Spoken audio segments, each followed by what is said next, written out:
បាទសួស្តីបងប្អូនណាបាទជួបគ្នាជាថ្មីទៀតហើយបងប្អូនបាទនេះកូនបាទប្រកាត់ទៅតែមកដល់បាទបដូរទ្រុងព្រោះឯកាលណាតែវាធំយើងដាក់នៅកន្លែងចង្អៀតពេកអាហ្នឹងវាអាចបាទប្រឈមនឹងការចឹកគ្នាអញ្ចឹងយើងដាក់មកដីនេះច្រើនបងប្អូនណាយើងដាក់មកច្រើនបាទហើយសម្រាប់ការចិញ្ចឹមសត្វបាទសត្វមានជីវិតបាទអត់មានបាទពេទ្យទេវតាមកពីណាទេបងប្អូនបាទអត់មានពេទ្យទេវតាបាទអត់មានអ្នកខ្លាំងដែលថាចិញ្ចឹមសត្វមិនចេះឈឺមិនចេះងាប់ទេគាត់ថាបាទយើងតស៊ូបងប្អូនណាបាទយើងតស៊ូខ្ញុំមកបើនិយាយពីងាប់ដល់វាងាប់ពេកក្រៃហ្នឹងប៉ុន្តែគាត់ថាយើងបាទដួលហើយយើងងើបហើយយើងដួលបាទអាហ្នឹងវាជារឿងធម្មតាទេសម្រាប់សត្វមានជីវិតណា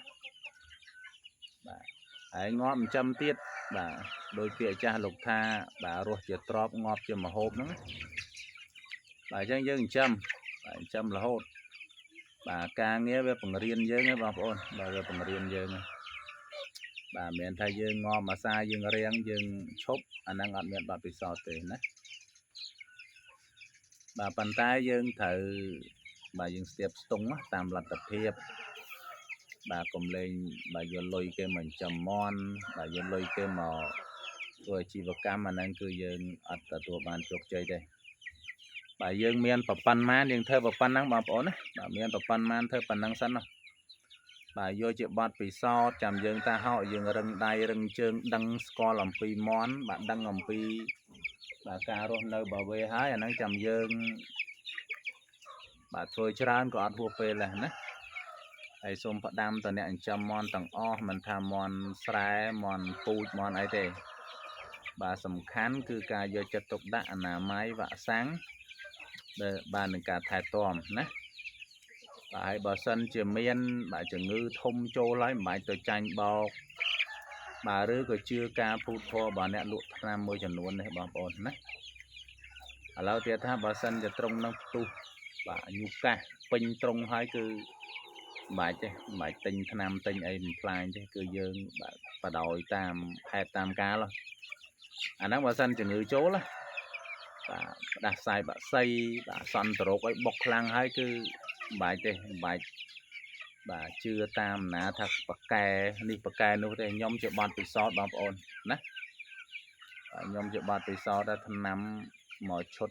200000មកឈុត300000ក៏ខ្ញុំហ៊ានទិញដែរប៉ុន្តែយកមកគឺតែជំងឺចូលពេញលបងហើយគឺស្មើនឹង0បាទអញ្ចឹងគឺមិនបាច់ទេវិធានការដែលល្អបំផុតបងប្អូនបែកណាអាណាល្អទុកអាណាងាប់ចោលទៅ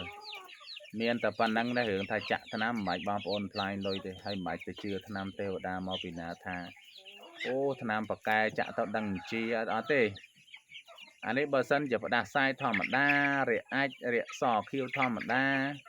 បាទហើមុខហើមកធម្មតាអានោះថ្នាំអីក៏យើងចាក់ទៅត្រូវដែរណាប៉ុន្តែបើសិនជាចូលជំងឺបងប្អូនអ្នកចិញ្ចឹមសត្វដឹងហើយចូលជំងឺផ្សេងបាទជំងឺធម្មតាផ្សេងណាបាទហ្នឹងយើងអាចព្យាបាលបានជំងឺធម្មតាល្មមផ្ដាសាយហៀសបោអីហ្នឹងបាទមន់អត់ស៊ីចំណីកាំងគេអីហ្នឹងយើងព្យាបាលទៅអាហ្នឹងខ្ញុំមិនថាអីទេប៉ុន្តែបើសិនជាចូលជំងឺបាទខ្ញុំនិយាយតែភាសាហ្នឹងអ្នកចិញ្ចឹមសត្វគេស្គាល់គេយល់ហើយមិនបាច់ទៅជឿអ្នកលក់ថ្នាំណាទេណាជឿតាមខ្ញុំ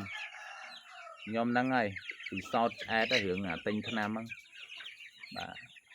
មន់ចូលជំងឺទិញថ្នាំម្ដង2លាន3លានយកមកចោលទៅទេហ្មងមន់3 4 500យើងស្ដាយយើងទិញមកប៉ុន្តែចោលអញ្ចឹងវិធានការដែលល្អបំផុតមានតែវ៉ាក់សាំងអនាម័យបាទនឹងការពារទេណាបាទនឹងការថែទាំទេបាទអញ្ចឹងក៏មានតែប៉ុណ្្នឹងដែរបងប្អូនអរគុណច្រើនចាំវីដេអូក្រោយចាំជួបគ្នាទៀតណាអរគុណ